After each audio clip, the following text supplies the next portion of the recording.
Pessoal, o que é que vocês gostariam de me perguntar? Quais dúvidas vocês têm? Qualquer dúvida, tá? Hoje é um plantão de dúvidas, porque também nós já fizemos 3 encontros do nosso Workshop Nacional de Fala e Linguagem Infantil, não é? Quem já conseguiu acompanhar os 3, ou só um, ou perdeu algum? Me conta aqui, como que vocês estão aí de andamento no... Deixa eu fixar aqui, ó, plantão de dúvidas. A Vivi é mãe de uma menina de 5 anos. Que legal, Vivi. Vivi não é fono, então, mas tá aqui querendo aprender para ajudar a filha, né? Eu acho tão legal isso, gente. Viu? E quem tá acompanhando o Workshop Nacional de Fala e Linguagem Infantil, ontem no capítulo 3 nós falamos sobre evolução terapêutica. Eu falei sobre a teoria, né, do processamento da informação e eu coloquei lá na aula, já tem também no material de apoio, os principais pontos dentro de um processamento cognitivo e de objetivos gerais que nós vamos ter dentro de cada diagnóstico, tá? A diferença de um objetivo terapêutico, de um planejamento terapêutico no autismo e no TDL. Então, assistam, revejam a aula. E hoje eu tô aqui, gostaria de saber quem tem dúvidas, tá? A teoria do processamento da informação é uma teoria que eu sou apaixonada, é a teoria que faz muito sentido para mim. Quando eu olho para a criança, eu consigo imaginar ali um computador em funcionamento, né?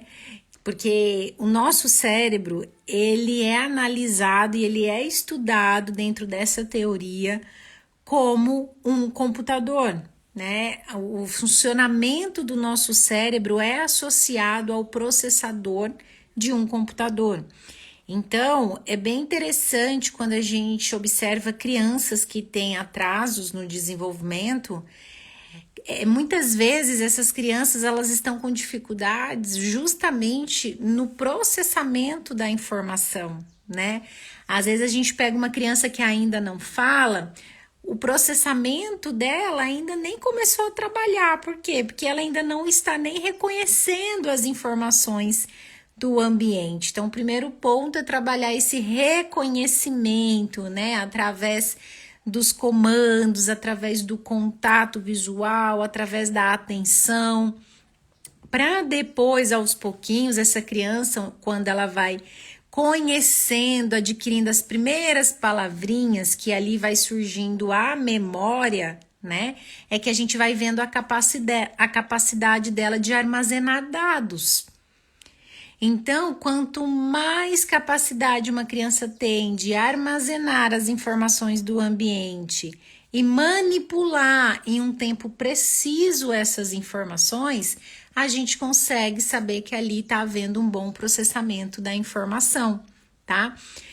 E isso na prática clínica, falando de nós, fonoaudiólogos, que muitas vezes a gente não tem um teste, né? A gente não tem como avaliar esse processamento da informação.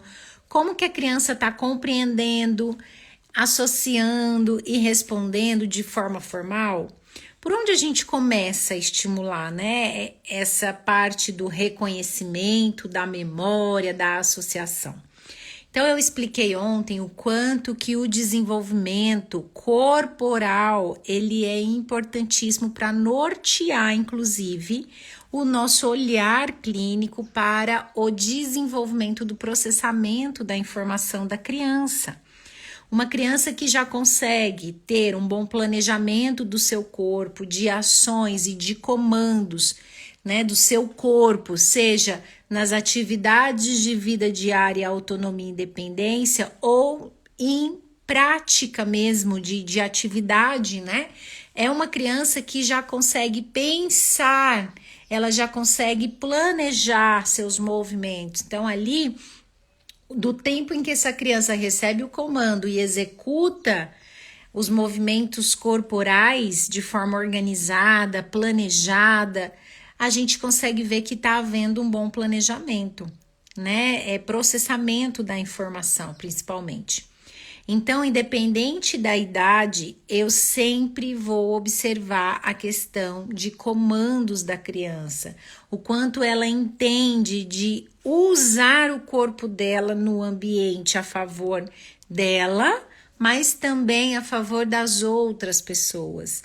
Então, dependendo da idade que você recebe uma criança, às vezes você pode nem dar tanta importância para esse desenvolvimento corporal, porque às vezes a queixa dessa criança é talvez só desvio fonológico, mas até em casos de desvio fonológico, eu começo trabalhando o esquema corporal, porque no desvio fonológico nós vamos trabalhar muito a memória e a associação dessa criança, e a associação ela está diretamente aí associada com essa parte do processar dados, do processar informações e principalmente evocar de forma rápida. Então, quando a gente usa o corpo na nossa terapia, né, a criança fazendo ações junto com o corpo, com o falar, mais ainda você também está trabalhando funções executivas, tá bom?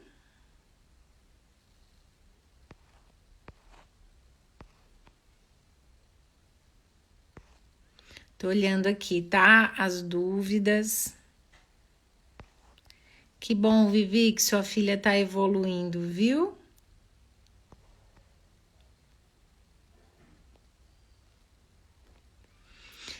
A pergunta aqui da Vivi, ela é legal, porque tem um pouco a ver com o que eu comentei aí em algumas aulas, ó. Vocês estão me ouvindo bem? Tô achando que eu tô falando baixinho, mas estão me ouvindo bem, né? Ó, a filha da Vivi, tá? É pergunta de mãe, mas ajuda a fono a desenvolver um bom raciocínio clínico. Olha só. Minha filha usa implante coclear, faz fono, ela é agitada. Como posso ajudar a Yasmin? Ela se desorganiza quando sai de casa e se agita. Então, pessoal, vamos pensar o seguinte, Vivi, vou responder falando para as fonos, tá? Mas espero te ajudar. Então, vamos lá. Toda criança, ela tem uma percepção sensorial. Nós temos, né, uma percepção sensorial. Se você chega num ambiente e você sente um cheiro diferente, aquilo ali já ativa a sua memória, né? Quando você chega num ambiente, a primeira coisa que você faz, o que que é? É olhar, é ver o que que tem nesse ambiente. Então, as entradas sensoriais das crianças que têm transtorno do neurodesenvolvimento, elas precisam estar sendo trabalhadas, não só em terapia, mas também com estratégias, principalmente para vários ambientes externos. Então, muitas vezes também, às vezes a criança, por ter deficiência auditiva, o foco é só na deficiência auditiva. Não sei se é o seu caso, tá? Do caso da sua filha, Vivi. Mas é sempre interessante a gente olhar para a criança como um todo. Então, essa criança, ela pode estar se desorganizando em outros ambientes, porque a demanda auditiva é maior e isso causa um desconforto. Ela ainda não está condicionada, ela ainda não está sabendo filtrar essa quantidade de informações auditivas, e isso pode ser trabalhado por meio da estimulação da terapia fonoaudiológica, certo? Mas também não pode ser deixado de ver a parte da integração sensorial dela, porque às vezes não é só o auditivo, às vezes também é a parte aí tátil, corporal, sinestésica, de vestibular, né? Então, uma dica que eu dou, assim, porque precisaria, antes de tudo, a gente ver o perfil sensorial da criança. Então, busque uma avaliação com a terapeuta ocupacional, tá? Até porque a terapia com essa outra profissional vai ajudar muito no desenvolvimento da aprendizagem e potencializar o trabalho da fonoaudióloga aí na parte da linguagem e da fala, da atenção, tá? Então, você já disse aqui que ela é agitada. Então, possivelmente, para fazer uma terapia com ela de oralização, é muito difícil ainda, né? Por quê? Porque a gente precisa trabalhar muito ainda os processos atencionais. Então, tem que pensar quais outras terapias ou quais outras atividades de consciência corporal, de controle corporal que a criança precisa estar para ajudar e potencializar o desenvolvimento da fala e da linguagem, tá? Agora, quando a criança ela tem muita desorganização sensorial, eu sempre recomendo para os pais e para as mães terem um kit de materiais sensoriais para quando essa criança for sair, passear, ela ter ali um material para ajudar na autorregulação dessa criança. Então, eu vou passar algumas fotos aqui que vai ajudar, né? Você tem que ver aí, antes de tudo, o que a sua filha ou o seu filho se interessa. Então, por exemplo, isso aqui é um material sensorial. É interessante ter numa bolsinha, numa sacolinha. Eu uso esses materiais sempre para iniciar as sessões, certo? Para chamar a atenção da criança, mas para regular ela sensorialmente. A gente precisa sempre preparar cognitivamente, corporalmente as nossas crianças para sessão, tá?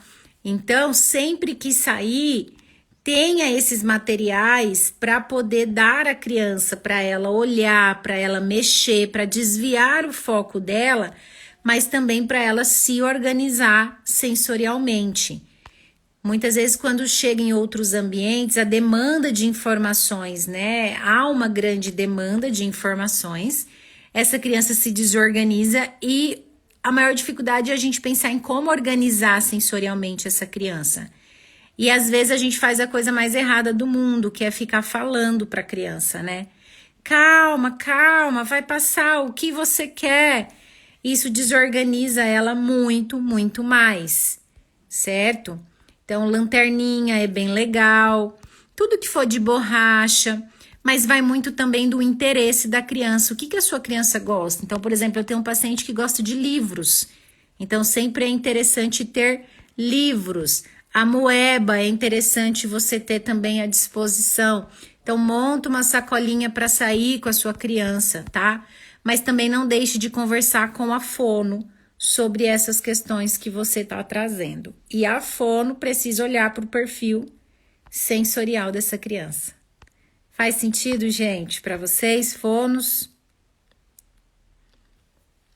Eu tô vendo aqui que tem fonos mandando solicitação para mim, para participar aqui ao vivo.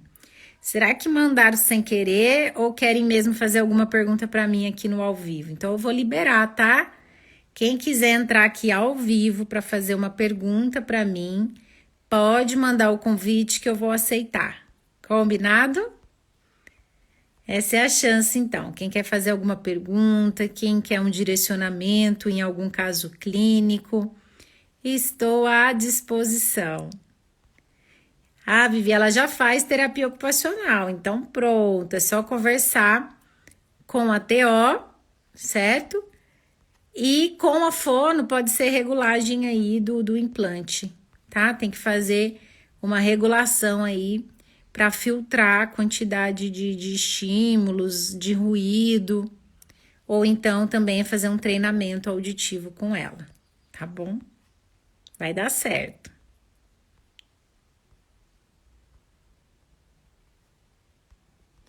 Beleza?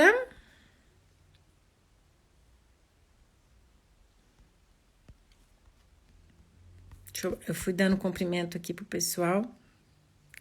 A Tati, você está conseguindo fazer eu me apaixonar por linguagem, que até antes não me chamava atenção. Ô, Tati, fico muito feliz, viu? Muito, muito feliz mesmo, tá? A Ana entrou agora. Que legal. Gente, eu sou muito apaixonada mesmo pela linguagem. Eu acho que a linguagem, ela transforma a nossa vida, né? Ela começa com a gente mesmo. Se a gente não consegue organizar os nossos pensamentos, se a gente não consegue colocar bem as nossas ideias, nós perdemos muitas oportunidades, né? Então, uma criança que se comunica bem é uma criança que vai ter a sua identidade mesmo, né, na sociedade, é uma criança que vai ter o seu lugar garantido. E é uma criança que se comunica bem, não necessariamente se através da fala, né? Eu sou muito apaixonada quando eu pego uma criança que tem dificuldades complexas de comunicação oral, mas elas gostam de se comunicar com os outros, elas gostam de transmitir as ideias delas. Então, é encantador essa necessidade que a gente vê em muitas crianças de se comunicarem, né? E a gente sabe que outras crianças que não têm o aprendizado da comunicação, que têm limitações, são crianças que sofrem, que vão sofrer. Talvez ainda elas nem tenham consciência, né, das dificuldades delas. Inclusive, eu falo isso muito para os pais. Quando eles estão com muito medo, com muita angústia, eu pergunto para eles: seu filho está sofrendo agora? Não, então peraí, então não vamos sofrer agora, né? Vamos dar o melhor para ela agora, ela tá feliz e quando os desafios começarem, ela vai estar preparada, né? Porque o desafio começa aí nessa parte, quando um outro amiguinho fala e não é entendido, né? Eu vou fixar esse comentário aqui, mas eu já vi que tiveram outros aqui, tá? Ô, pequeno tagarela, eu esqueci seu nome, é Mari, não é? Tá falando aqui, eu já realizei o curso de fala e linguagem da Larissa e super recomendo, muito explicativo, didático e prático. Obrigada, querida. Eu acho que eu tenho até você no meu WhatsApp, mas coisa de fonte, assim, eu não lembro, gente, eu sou péssima em várias coisas. Então vamos lá, deixa eu responder essa pergunta. Obrigada, tá, por ter falado aí do curso. Vamos lá. Uma pessoa tinha perguntado na última live e eu fiquei curiosa sobre a dúvida dela. Quando a criança fala sussurrando e não com tom normal de voz, o que pode ser? Bom, pode ser uma dificuldade no desenvolvimento motor de fala, dentro dos aspectos aí suprassegmentais, tá? Pode ser. Mas também pode ser uma criança que está com falta de confiança no seu desenvolvimento ainda de linguagem, de fala. Mas geralmente, tá? É uma criança que precisa aí ser trabalhado os aspectos suprassegmentais da fala. Por quê? O que são aspectos segmentais, tá? Aspectos segmentais é a sequência de sons que nós vamos combinar para formar uma palavra.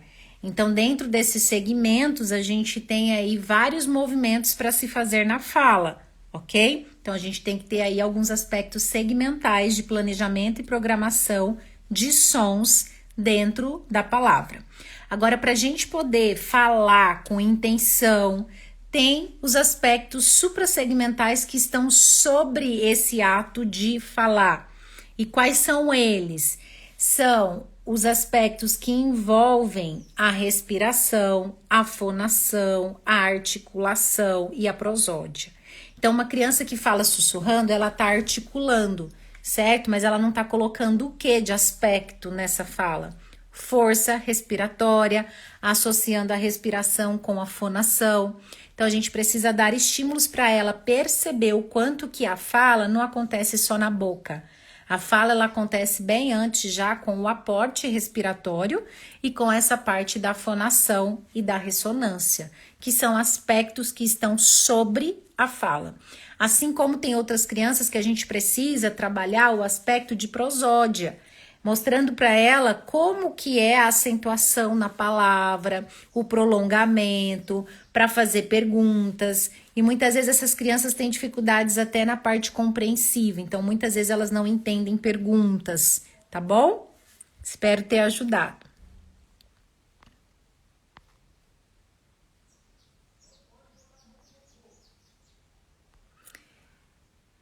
Deixa eu ver aqui a pergunta da Marina. Tem chegado muito no consultório crianças com 2, 3 e 4 anos, com a fala com muitas trocas fonológicas sistemáticas. Fala o fonema em algumas palavras, em outras não. O que você faz nesses casos? Marina, não sei se você tem acompanhado os capítulos do Workshop Nacional de Fala e Linguagem Infantil, né? Eu até falei bastante sobre essa questão do desvio aí fonológico, né? Como que eu gosto de olhar para esse processamento fonológico da criança, né? Seja ele aí de ordem mais fonológica ou motora, enfim. Mas eu sempre vou olhar para o desenvolvimento da criança pensando nos níveis linguísticos como um todo, no processamento cognitivo e no desenvolvimento motor de fala. Então, uma criança que já chega com trocas para mim, mesmo a queixa sendo assim, ai, meu filho não faz ainda o som do R vibrante, ou ai, meu filho ainda não faz o som do S, ai, meu filho troca o V pelo F, ou então P pelo B. Troquinhas bem simples, tá? Que não é o caso que você colocou aqui, são trocas, né, assistemáticas. O que que é isso? São trocas, assim, meio doidas, que não tem um padrão, né? Enfim, independentemente disso, eu sempre vou olhar para o desenvolvimento motor de fala da criança, justamente para esses aspectos, né, segmentais de coarticulação, de prosódia, do quanto que a criança consegue fazer movimentos combinados de fala, não ainda de palavras, entende? De movimentos coarticulados associados com a saída de som, com a intenção de fala dela. Isso é um ponto. O outro ponto é sempre ver o desenvolvimento cognitivo da criança para prepará-la para a terapia fonológica. Às vezes essa criança ainda não tem maturidade para uma terapia fonológica. Por quê? Porque ela ainda tem déficits no desenvolvimento aí atencional, de controle corporal, de flexibilidade cognitiva.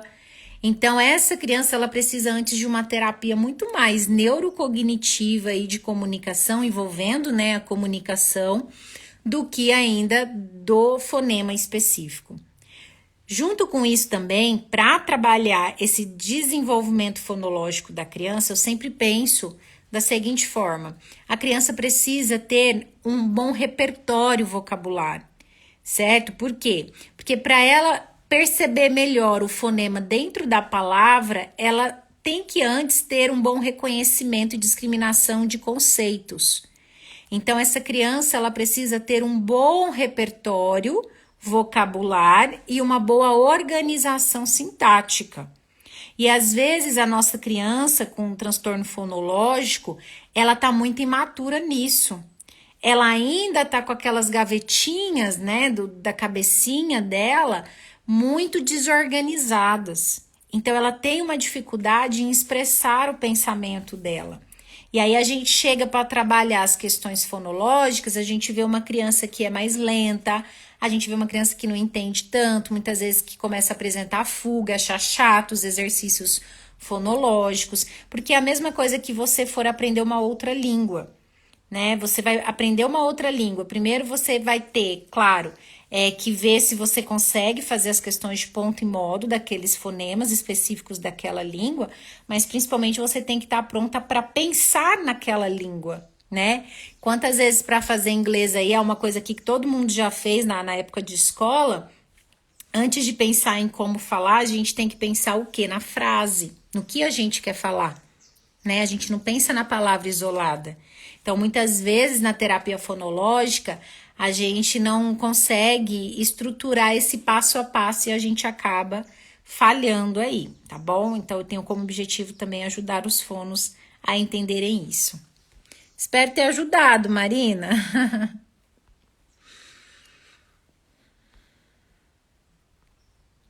Oi, Natália.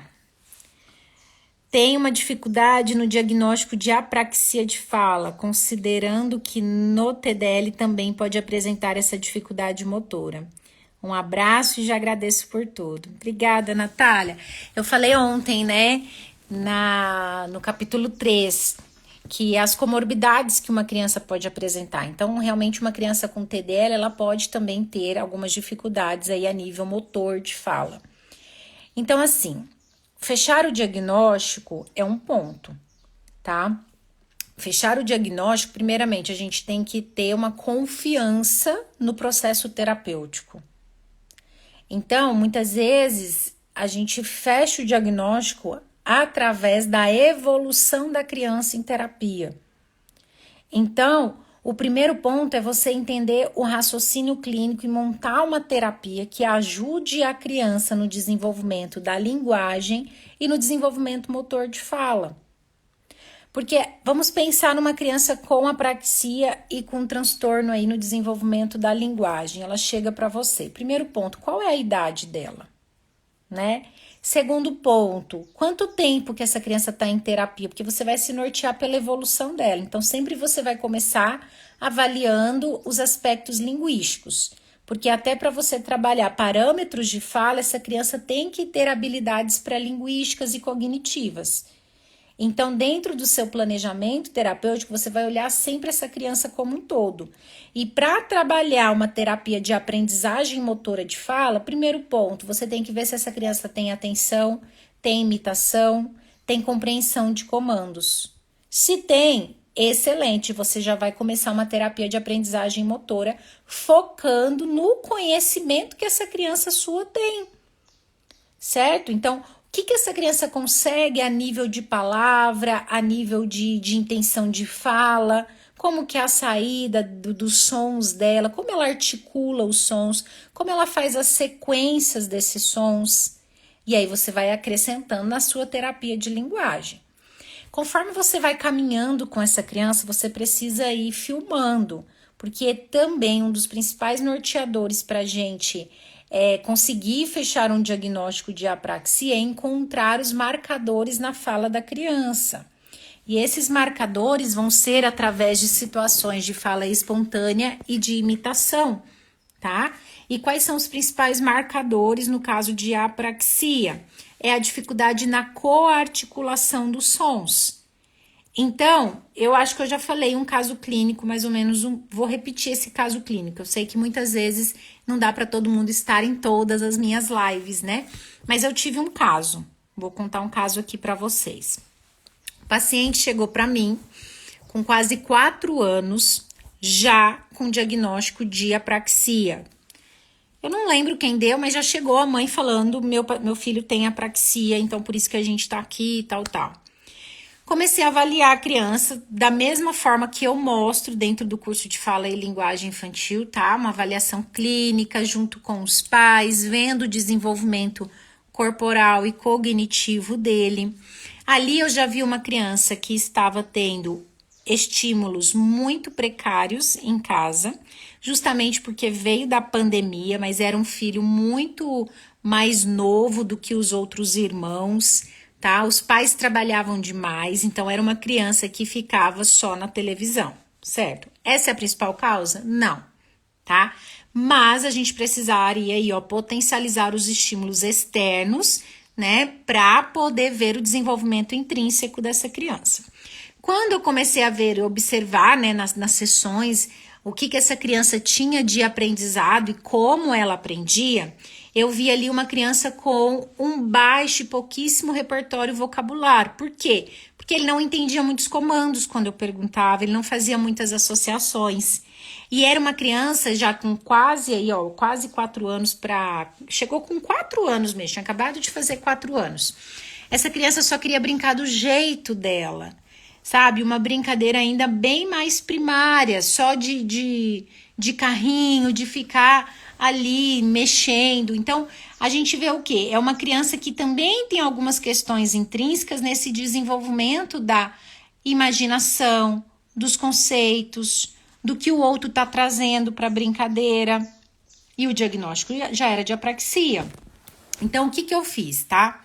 Fiz a minha avaliação auditiva, pedi todos os exames auditivos, avaliei o frênulo. O frênulo estava encurtado, limitando muito a movimentação da língua.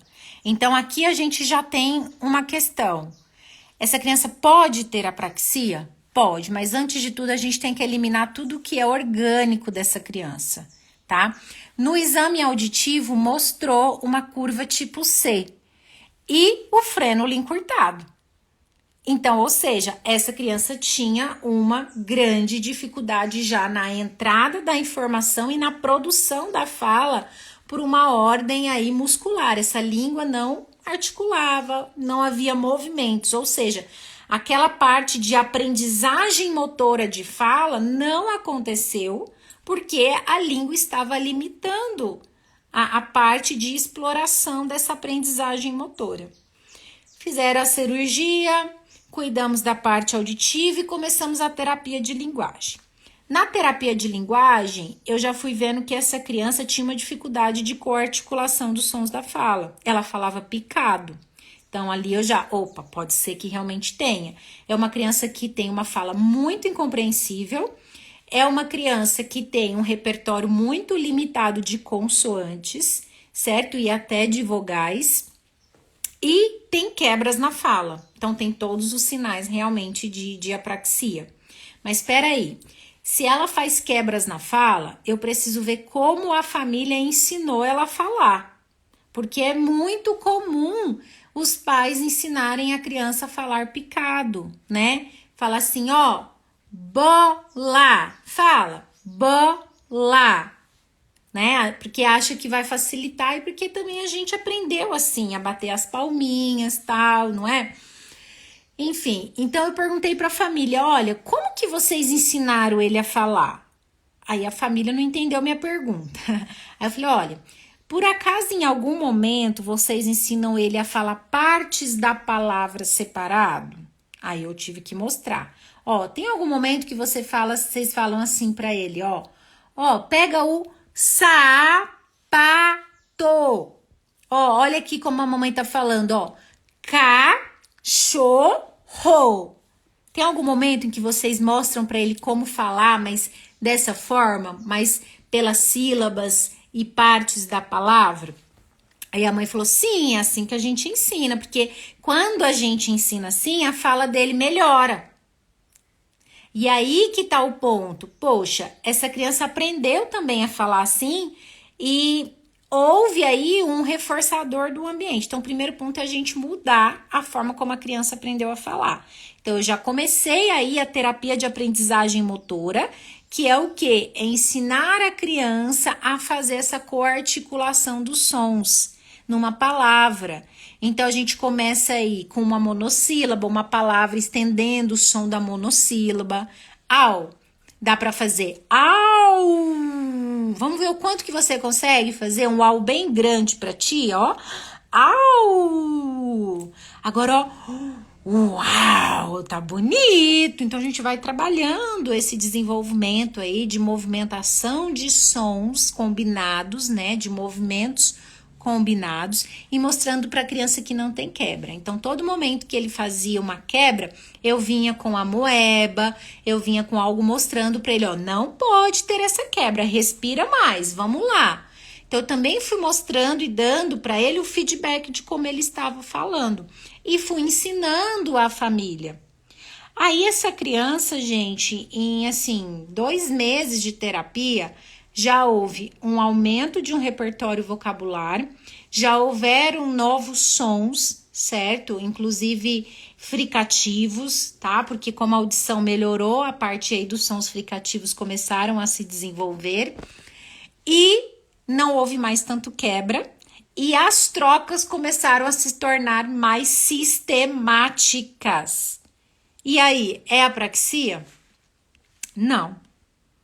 Só que aí essa criança sugeria aos pais, olha, vamos intensificar com os outros profissionais, TO, vamos fazer até... Ele foi para uma clínica multidisciplinar, eu falei, faz fono lá também, e deu super certo, tá? A mãe super me deu um feedback que tá evoluindo super, super bem. Então, essa questão do diagnóstico de apraxia, ela também vai exigir muito um raciocínio clínico, um manejo muito bom da sua parte aí na prática clínica. Eu já tive pais que vieram para mim só querendo saber se a criança tinha apraxia. A criança já estava em fono, com assistente terapêutico, mas queriam saber se a criança tinha apraxia. E aí, quando eu fui ver para como essa criança brinca para o desenvolvimento cognitivo, eu falei, olha, eu não vou dar um diagnóstico, porque eu preciso pôr essa criança em terapia. Eu preciso trabalhar junto com vocês o desenvolvimento corporal, eu preciso trabalhar com vocês o desenvolvimento do repertório, vocabulário, a parte de flexibilidade cognitiva, né?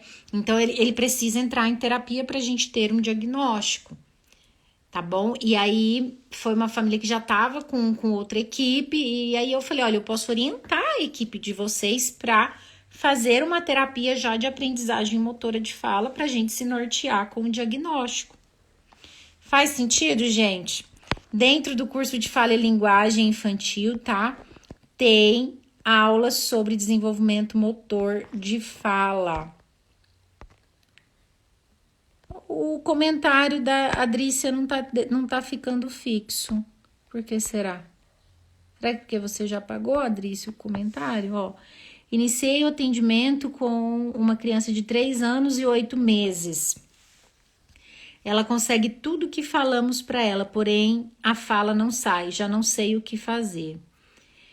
Então, a fala não sai, mas e a expressividade? Como que tá?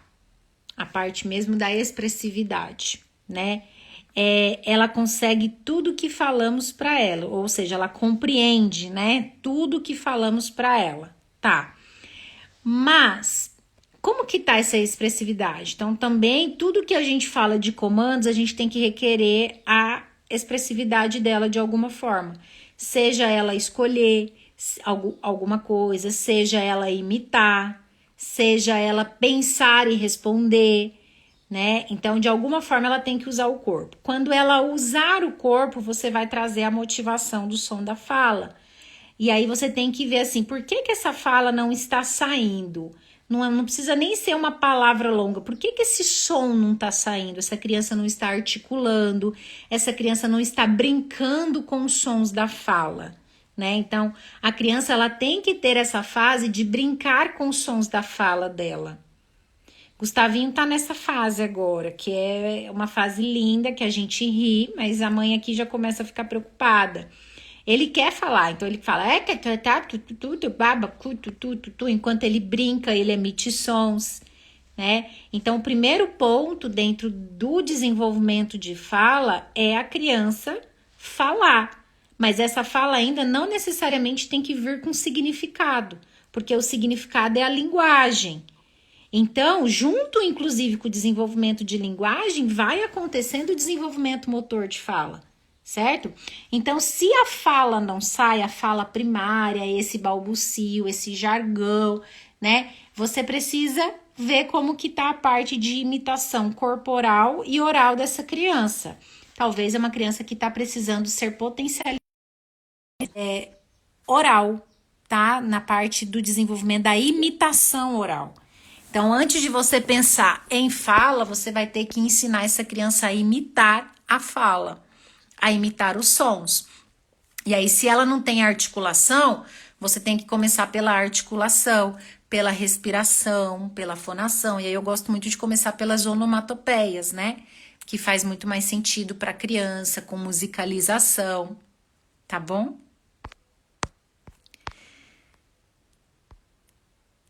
Deixa eu ver aqui, ó. Benedito, fono. Eu gosto quando tem homem fono, gente. É tão legal, né? Isso aí, vamos lá, Benedito. Tem um paciente com 8 anos que consegue pronunciar o R vibrante nas sílabas complexas, como bra, pra, mas troca o R por L com o som isolado em sílabas simples. Você acha que problema fonético? Talvez não, talvez é uma questão mesmo de processamento auditivo, tá? Inclusive, assim, se ele consegue fazer o R em encontros consonantais, isso mostra talvez que o desenvolvimento motor e coarticulatório da fala dele tá melhor, tá bom, certo? Agora, o R isolado já é um som que depende muito de processamento temporal, de rapidez, entende? Então, querendo ou não, é um som isolado. Inclusive, eu acho muito mais difícil o R isolado do que o encontro consonantal. E eu sei que a ordem aí é inversa, né?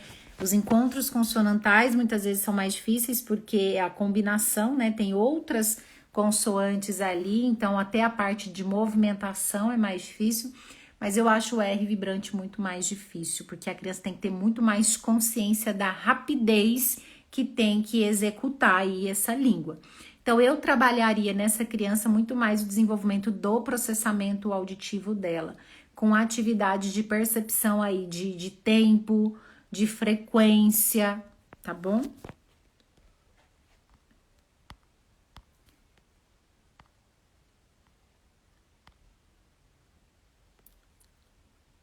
Ô, Adrícia, eu que agradeço, tá bom?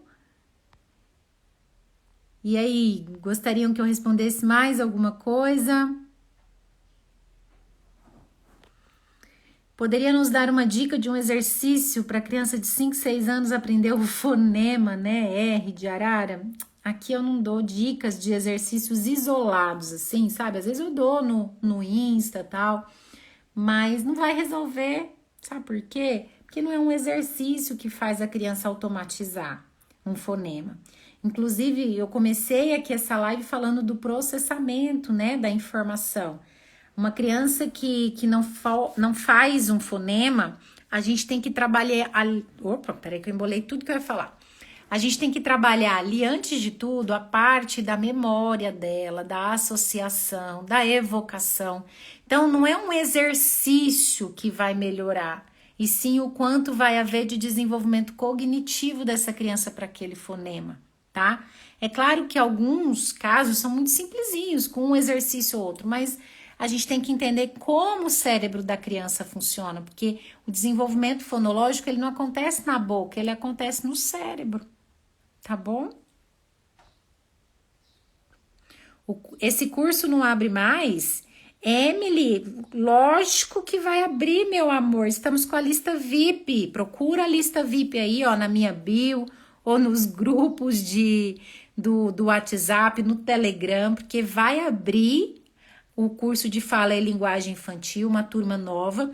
Só que quem está dentro da lista VIP que a gente liberou ontem no capítulo 3 do Workshop Nacional de Fala e Linguagem Infantil vai ter um desconto de R$500, tá bom? E eu e minha equipe, nós vamos presentear a primeira pessoa que adquirir o curso de fala e linguagem infantil na segunda-feira, com uma passagem aqui para Brasília. Essa pessoa vai poder passar o dia comigo assistindo a minha prática clínica, tá? Passagem e hospedagem, tudo pago para passar o dia aqui comigo aprendendo, tá? Então, procura aí a lista VIP para você receber todas as informações dessa nova turma, tá bom? Informações de valor, informações do módulo, tudo vai receber a lista VIP, tá? Os módulos são muitos. Hoje o curso de fala e linguagem infantil tem mais de 30 horas, eu acho que mais de 48 aulas, tá? Eu abordo aí o conteúdo de fala e linguagem infantil, da avaliação clínica até a terapia, ideias de atividades, tá? Tem muitas aulas extras de bônus, e aí tem aula extra de modelo, tem modelo já pronto, tá? Modelo pronto de relatório, de anamnese online, que é uma coisa que muitas fonos estão me perguntando, né? O processo que eu faço antes. Tem muita coisa. Inclusive, nos destaques aqui do meu Insta, quem já quiser saber mais sobre o curso de fala e linguagem infantil, eu mostro todo o curso dentro, tá? Só procurar nos meus destaques lá da bio.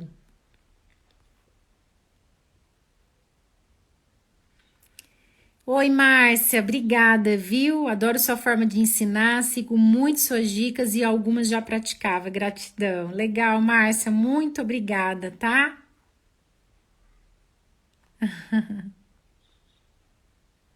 Deixa eu ver aqui a pergunta da Lu. Vamos ver. Oi, tudo bem? Como você consegue colocar uma criança de 4 e 5 anos com atraso de fala sentada para ter um foco na atividade? Contanto que a criança chega no consultório e quer pegar e abrir os brinquedos? Lu, eu acho que você faz pouco tempo que me segue ou não? Porque, Lu, eu não ponho criança sentada. Se eu tiver que fazer a terapia correndo, pulando e andando, eu vou fazer. E eu vou preferir fazer assim, porque eu mesma não consigo ficar muito tempo sentada. Eu tenho um pezinho aí no TDAH, sabe? Inclusive, eu tô fazendo a avaliação neuropsicológica em mim. Então, as minhas atividades, o meu planejamento terapêutico já é sempre pensando na dinâmica do corpo da criança na sessão. Então, eu sempre vou, primeiro, preferir o chão do que mesa, se eu tiver que sentar com a criança. Então, eu sempre prefiro o chão do que a cadeirinha e a mesa. A cadeirinha e a mesa, eu só vou para um momento onde essa criança já tem, assim, um bom desenvolvimento comigo, de comandos. Eu já usei todas as estratégias que eu tinha no chão, certo? Aí eu começo a ir para a mesa. Então, no chão eu consigo também controlar melhor essa criança, mesmo colocando os vários recursos ali à disposição, porque eu faço uma terapia modelo circuito, tá? Eu ensino dentro do curso de fala e linguagem infantil. O que é isso? Eu coloco os recursos disponíveis, mas de alguma forma eu vou trabalhando a antecipação, a previsibilidade com a criança, deixando ela escolher qual ela quer fazer. A gente só vai pro próximo depois que terminar. Só que o terminar, às vezes, assim, pode ser rapidinho. Eu ajudo ela a terminar, porque a gente já vai para outra. Só que ela vai entendendo aos pouquinhos a sequência. E conhecendo o perfil sensorial da minha criança também, eu vou sempre separar uma quantidade X ali de recursos. Então, às vezes, eu tenho sessões em que eu tenho umas 3 estratégias para fazer numa única sessão disponível. Pode ser que eu não faça tudo, mas se precisar, eu tenho umas 3 estratégias na mesma sessão. Outras crianças, eu já tenho que deixar assim, só uns 3 recursos. Entende? Então, é sempre pensar nesse desenvolvimento sensorial da criança, tá bom? Tem vídeo no feed sobre o modelo de circuito, tá bom? Eu gosto muito, muito, muito. E aí eu sempre vou, inclusive, dentro desse modelo circuito, preparar os recursos de uma forma que despertem na criança a curiosidade. Então, por exemplo, se é uma bola, eu não vou deixar a bola normal ali, eu vou pôr a bola dentro de um saco. Entendeu? Então, sempre trabalhar essa curiosidade, essa percepção visual da criança, mas principalmente para que a gente consiga desenvolver atividades conjuntas, certo? Gente, é isso. Muito obrigada pela presença. Não percam amanhã, tá? A última aula, o último encontro do workshop nacional de fala e linguagem infantil, porque nós vamos fazer um sorteio de uma bolsa integral do curso de fala e linguagem infantil só para quem estiver ao vivo, tá bom? Um beijo, espero ter ajudado vocês aí. É muito, muito bom vir aqui. Me desperta, me motiva estar aqui com vocês, tá bom? Sábado, bom final de semana. Tchau!